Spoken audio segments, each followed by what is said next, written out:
नमस्कार दोस्तों, मैं गौरव चावला आप लोगों के साथ जेएमएस एजुकेशन चैनल पर एक बार फिर से।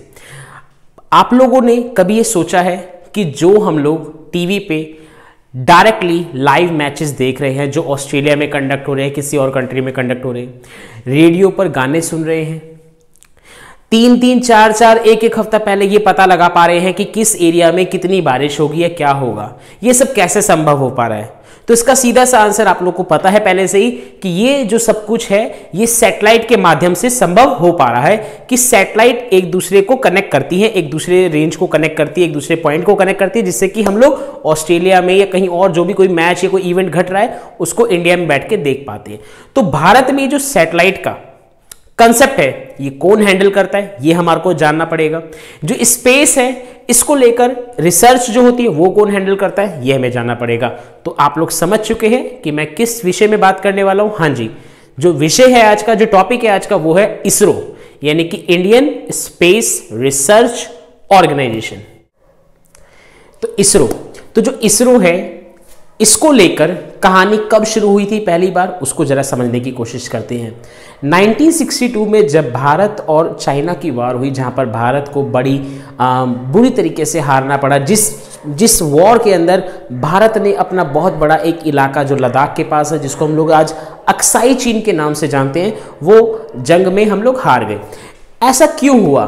तो यहां पर एक रीजन समझ में आता है कि जो चाइना था उसने दो तरफ से हमारे को हमला करा, जिसको लेकर हमारी जो आर्मी थी वो प्रिपेयर नहीं थी, एक लद्दाख की साइड से और एक अरुणाचल प्रदेश की साइड से। तो जब भारत हार गया 1962 में, देन आफ्टर देश के जो साइंटिस्ट थे, महान साइंटिस्ट डॉक्टर साराभाई, हो सकता है आप लोगों ने नाम सुना हो, नहीं सुना तो जानिए जरूर। डॉक्टर साराभाई ये देश के सबसे महान साइंटिस्ट में से एक हैं। इन्होंने नेहरू जी से, उस वक्त के तत्कालीन जो प्रधानमंत्री थे, उनसे एक आर्ग्यूमेंट करा कि हमारे देश को स्पेस से निगरानी रखने के लिए एक एजेंसी की नीड है, प्लीज आप इसी के ऊपर बात करिए। इनिशियली जो नेहरू जी थे वो इस चीज के लिए इंटरेस्टेड नहीं थे, but later on Nehru ji ने प्रपोजल को एक्सेप्ट करा और गठन हुआ Indian national committee for space research 1962 के अंदर। लगातार अपनी हार्ड वर्क के बाद डॉक्टर साराभाई ने सोवियत यूनियन के साथ मिलकर अपनी पहली सैटेलाइट लॉन्च करी, आर्यभट्ट। जब आर्यभट्ट सैटेलाइट लॉन्च की गई उसके बाद कुछ छोटी मोटी सैटेलाइट्स और लॉन्च की गई। जब ये समझ में आने लगा कि यस, स्पेस रिसर्च के कई सारे फायदे हैं, जैसे कि डिजास्टर मैनेजमेंट, टेलीकम्युनिकेशन और ब्रॉडकास्टिंग, रेडियो पर फ्रीक्वेंसी का मैच होना, बहुत सारे ऐसे फायदे हैं। और पूरे देश के ऊपर निगरानी रख पाना, जो क्या कहते हैं हमारी आर्मी है उसको बड़ी हेल्प मिलती है। जो हमारे पड़ोसी मुल्क है उनके अंदर जो हमारी बाउंड्रीज है उधर क्या गतिविधियां चल रही है उसमें बड़ी हेल्प मिलती है। तो नेहरू जी ने तो 15 अगस्त 1969 को भारत ने अपनी कंट्री के अंदर एक ऑर्गेनाइजेशन का गठन करा जिसका नाम रखा गया इंडियन स्पेस रिसर्च ऑर्गेनाइजेशन, जिसको आज हम लोग इसरो के नाम से जानते हैं, जिसका जो हेड क्वार्टर है वो बेंगलुरु में है, ठीक है। और जिसके मेन हेड थे उस वक्त जब इस्टेब्लिश हुआ तो डॉक्टर साराभाई थे।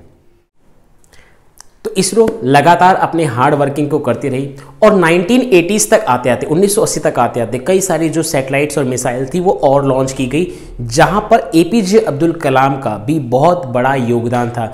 जैसे कि आप लोग को शायद पता हो कि अग्नि, पृथ्वी, ये कई सारी रोहिणी, कई सारी मिसाइल और सैटेलाइट्स थी जहां पर इसरो ने with the help of APJ देश के डेवलपमेंट में बहुत बड़ा योगदान दिया। इसरो का एनुअल अगर बजट देखा जाए which is nearly about 13,700 crore, अगर इसको डॉलर में कन्वर्ट किया जाए तो 1.7 बिलियन डॉलर। अब यहां पर समझना ये बहुत जरूरी है कि जो नासा है, अमेरिकन स्पेस एजेंसी जो है, उसका एनुअल बजट कितना है। लगभग अमेरिका का जो एनुअल बजट है दोस्तों वो 24 बिलियन डॉलर के आसपास है। यानी कि देखा जाए तो भारत का जो स्पेस रिसर्च प्रोग्राम्स को लेकर एनुअल बजट है वो अमेरिका से 110 से भी कम है, 110 से भी कम है। तो यहां पर आप लोग इस बात से अंदाजा लगा सकते हैं कि इसरो में जो भी हमारे साइंटिस्ट हमारे लिए काम कर रहे हैं जो भी काम कर रहे हैं वो कितने ज़्यादा इफेक्टिवली और एफिशिएंटली हमारी कंट्री के लिए काम कर रहे हैं कि हमारे कम बजट में अच्छे से अच्छे सैटेलाइट को, अच्छे से अच्छे रॉकेट को स्पेस में भेजा जा सके। जैसे कि आपने सुना होगा चंद्रयान 1, चंद्रयान 2, मंगलयान, गगनयान और भी बहुत सारे ऐसे क्या कहते हैं सैटेलाइट्स है जहां पर इंडियन स्पेस रिसर्च ऑर्गेनाइजेशन बहुत ज़्यादा एफिशिएंटली काम करता हुआ नजर आता है। अब अगर चंद्रयान की बात आई गई है तो आप लोगों से एक छोटा सा सवाल जो आप लोगों को कमेंट सेक्शन में नीचे लिखकर बताना है कि चंद्रमा पर पहला व्यक्ति कौन था पहुंचने वाला।